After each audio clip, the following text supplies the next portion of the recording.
bonsoir mon frère, j'espère que tu vas bien. Je fais grâce, ça va très bien. Ok, Dieu merci. Toi? Ouais, je vais bien également.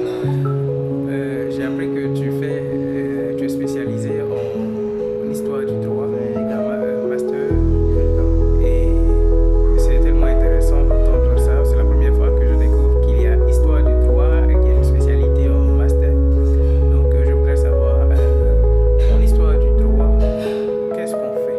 En histoire du droit, on étudie les règles qui fondent le droit actuel. On étudie les règles qui nous permettent de bien organiser la société. Cela nous permet de bien harmoniser le droit.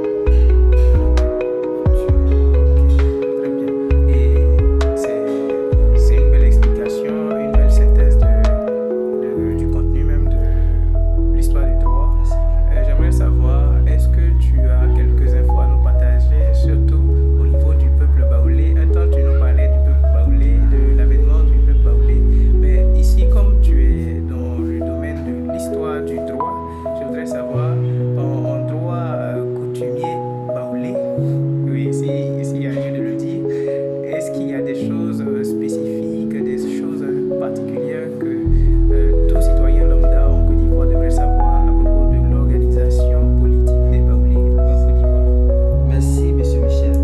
Je suis très content parce que quand nous prenons l'histoire du droit, nous voyons aussi un peu baoulé. Oui. En prenant la dot en Côte d'Ivoire, la dot en pays baoulé, cela est fondé par la loi. Cela est fondé par la loi de 2019 Ok. qui nous parle de la dot. Historiquement parlant, on parlait de la dot. En réalité, la dot était comme le mariage qui existe. C'est au fil du temps que le mariage civil a été déclaré. Ok. Cela fonde l'histoire